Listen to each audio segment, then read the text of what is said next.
कुछ लोग डिप्रेशन की वजह से सुसाइड भी कर लेते हैं, तो उनकी आगे की लाइफ कैसी होगी? हमें लगता है कि हमने सुसाइड किया तो हम फ्री हो गए। क्या मेडिटेशन से हम परिस्थितियों को फेस करने लग जाते हैं? जैसे ही इसने हमारे घर में प्रवेश किया, हमारे घर में नेगेटिव इमोशंस आने शुरू हुए। डॉक्टर साहब, आजकल रिलेशनशिप फेलियर्स की वजह से यूथ सुसाइड कर रहा है, क्यों? हमने आज का तो खराब किया और आगे का भी खराब कर रहे हैं। तो यूथ वो एक्सेप्ट नहीं कर पाता। हेलो फ्रेंड्स, मेरा नाम है मयंक। स्वागत है आप सभी का हमारी सीरीज़ माइंड अनलॉक्ड में। हमेशा की तरह आज हमारे साथ हैं डॉक्टर हिमांशु। डॉक्टर साहब, आपका बहुत बहुत स्वागत। ओम शांति। मगर कुछ लोग डिप्रेशन की वजह से सुसाइड भी कर लेते हैं, तो उनकी आगे की लाइफ कैसी होगी? देखो, जो भी सुसाइड करता है तो वो किस वजह से कर रहा है? कुछ ना कुछ फैमिली प्रेशर, कुछ ना कुछ उसकी एक्सपेक्टेशंस पूरी नहीं हुई। आजकल बच्चों पर भी कॉम्पिटिटिव एग्जाम्स का प्रेशर है। और प्रेशर जी। अब उसने शरीर छोड़ा, तो जिसने शरीर छोड़ा तो उसकी फैमिली, उसने जो भी आज तक किया वो सब कुछ पीछे छूट गया।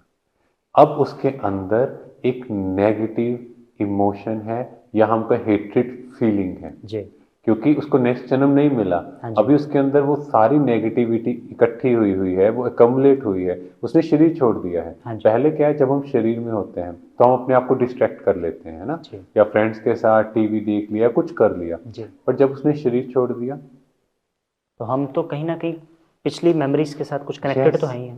वो कनेक्ट है यहाँ की नेगेटिव इमोशंस के जी। साथ। तो अब आप सोचो वो आत्मा कितने दर्द में है। राइट। हमें लगता है कि हमने सुसाइड किया तो हम फ्री हो गए। नहीं। वो एक्चुअली हम और नेगेटिव इमोशन की ओर जा रहे हैं। अब वो आत्मा नेक्स्ट जन्म मान लो लेने चाहे, वो कितनी नेगेटिव इमोशंस को कैरी करेगी। और कई बार आपने सुना होगा कि किसी के घर में प्रेगनेंसी हुई और उनके घर में बहुत नेगेटिव इमोशंस हुए, लड़ाई झगड़ा होना स्टार्ट हुआ।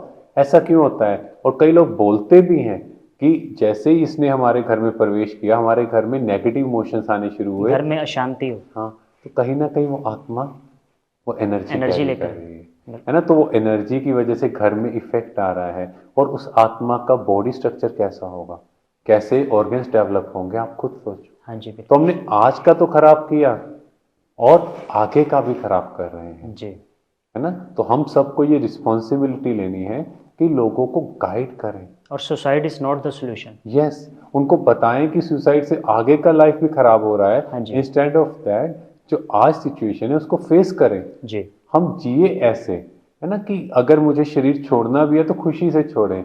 और हम लोग कहीं ना कहीं दूसरों को दिखाने के लिए जी रहे हैं। हाँ जी। ना, अगर उस चीज को छोड़ दें और अपनी लाइफ अपने हिसाब से जीना शुरू करें तो ऑटोमेटिकली सब चेंज हो जाएगा। जी। क्या मेडिटेशन से हम परिस्थितियों को फेस करने लग जाते हैं? हमारे अंदर वो शक्ति आती है? यस, जब हम मेडिटेट करते हैं तो सिंपल सी चीज़ है ना, आत्मा की बैटरी लो है, डिस्चार्ज है जी। तो जैसे इसको चार्ज करने लगेंगे तो ऑटोमेटिकली हमारे अंदर वो शक्तियाँ आनी शुरू होंगी। इसको अष्ट शक्तियाँ कहा जाता है ना। माँ दुर्गा की 8 भुजाएं दिखाई। हाँ जी। 8 भुजाएं मीन्स अष्ट शक्तियाँ, 8 पावर्स। 8 पावर्स।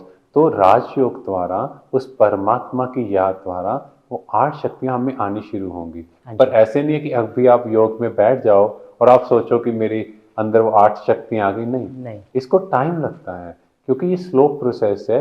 पर हाँ, थोड़ी थोड़ी आनी शुरू हो जाएंगी और हम में चेंज आने लगेगा। हाँ जी।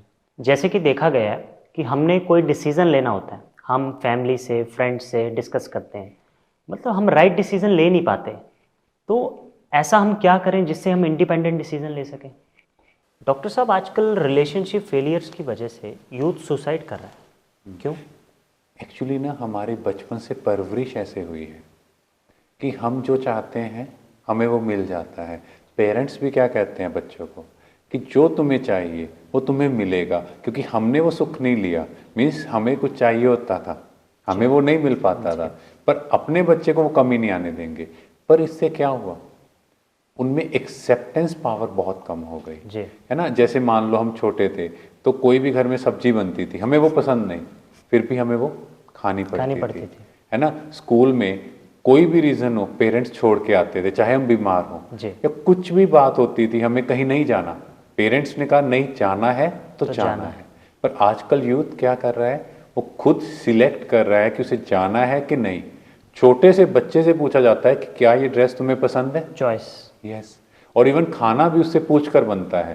पहले घर में एक सब्जी बनती थी और सबको वही खानी होती थी। आजकल देखो हर एक का टेस्ट अलग है। जी।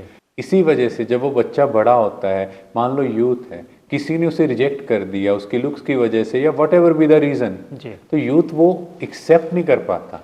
इसीलिए हमें यहाँ समझना है कि हमें accept the people and accept the things as they are.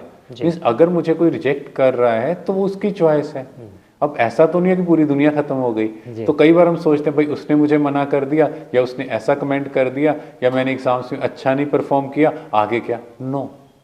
तो यहाँ समझना है कि failures are the pillars of success. Fail हुए कोई बात नहीं, लेट्स ट्राई अगेन, राइट, है ना। तो इस तरह से जब हम आगे बढ़ते जाएंगे ऑटोमेटिकली हमें समझ आता जाएगा।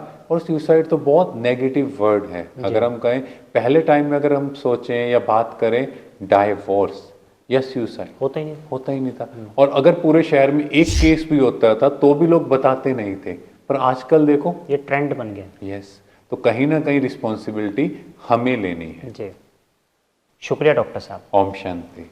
आज के इस सेशन से हम सभी यूथ को यही एडवाइस देना चाहते हैं कि लाइफ में जो हो रहा है आप उसे एक्सेप्ट करें और खुशी खुशी अपने जीवन को जिएं।